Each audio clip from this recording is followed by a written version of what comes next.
Hi, welcome back. Well, we have a very interesting guy in the studio with us this morning. This is Lawrence Staub. You're a chiropractor, Lawrence, in Melbourne, which is good because, later.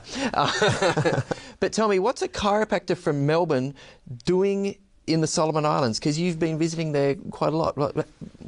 What happened? That's correct. Well, 4 years ago I was actually asked to go to a remote corner of the Solomon Islands, the Makura province on the island of San Cristobal, to conduct an audit on a remote aid post. Mm-hmm. Medical aid post, yeah, by the name of Harania. And I was just asked if I could do an audit there, come back with a report. Just as a volunteer, helping out? That's correct. This started as the Adopt a Clinic program through my local church. Mm-hmm. So I thought, well, that'll be great fun. I had an auditing background in my previous career, and with the medical training that I had, I thought this will be done and dusted.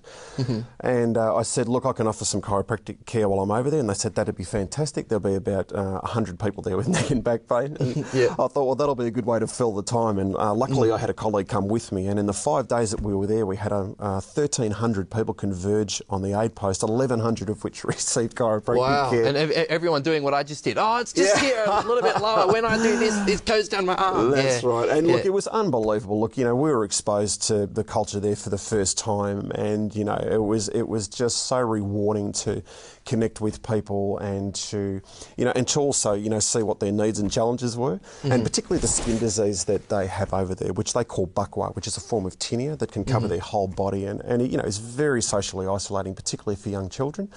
And of course, as you can imagine, I went back to Australia just buzzing with everything I'd experienced, and of course, everyone around me, in my church and even just the wider community were rallied around me and said, "Look, wow, Lawrence, it's incredible. What can we do?" So you suddenly confronted all these needs out there. This, like a remote area, a village sort of setting. Yeah, it was literally. It was about 2.5 hours boat ride from Kirikiri, where you land in the plain. So there's no roads out there. It's quite isolated. So you have a medical crisis. I mean, you've got to have the money to pay for petrol to get into boat to go to the provincial hospital, or you die. It really is. It takes that long to get there that. That's right. So, we had helped out in that respect already with an outboard motor, but not with all of the other needs that were there. So since that time, we've actually helped out with the water supply there, and of course, the requests started coming in from other places. We've got a place here that needs a water supply. We've got a place here that needs some, medical training and so forth. So we found ourselves having a fairly strong development focus with medical care and the training. Okay, so now you're the director of a new charity called, was it South Pacific Allied Health? That's correct.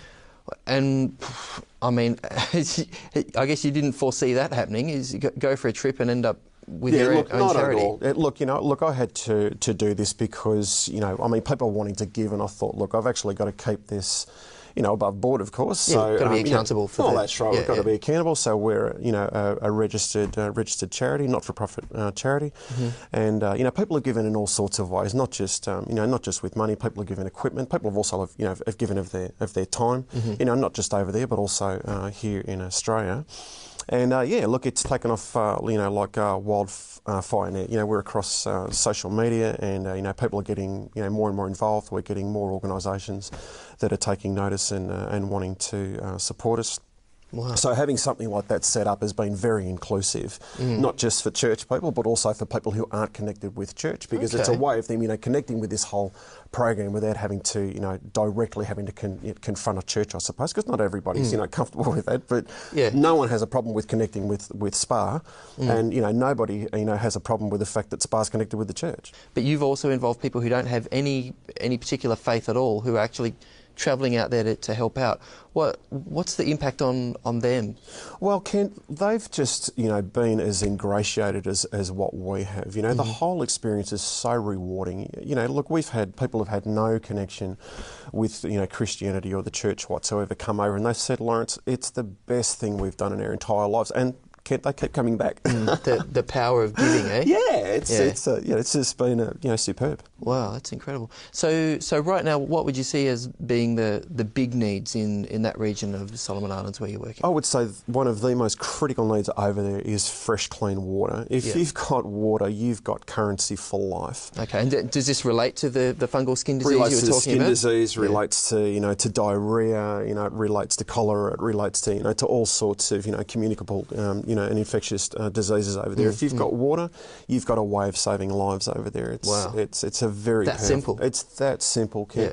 Yeah. And so not only that too, you bring water into a community and suddenly a community feels motivated to want to think more about its health and do more about its health. Okay.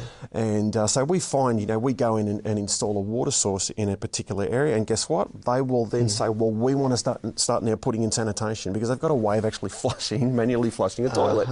And it's only $80 for a toilet. So when you say putting in water, are you talking about running some sort of pipe, some sort of plumbing from a creek or a stream or a bore or something? And yeah, absolutely. It's quite simple. We actually we just do a direct siphon from a water source that's at elevation, and siphon down into Gravity the village. Does the rest. That's right. You don't need much, and you've got really, really good pressure. So you put in a whole lot of water points and showers, and the people have got a very convenient way then of not just washing their bodies but washing their hands.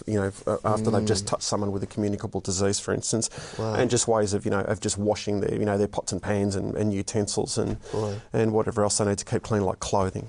Yeah, well, it's something that's simple that I guess in a place like Australia, we take for granted, but it can make so much difference in a place like that. It transforms communities. It's as simple as that.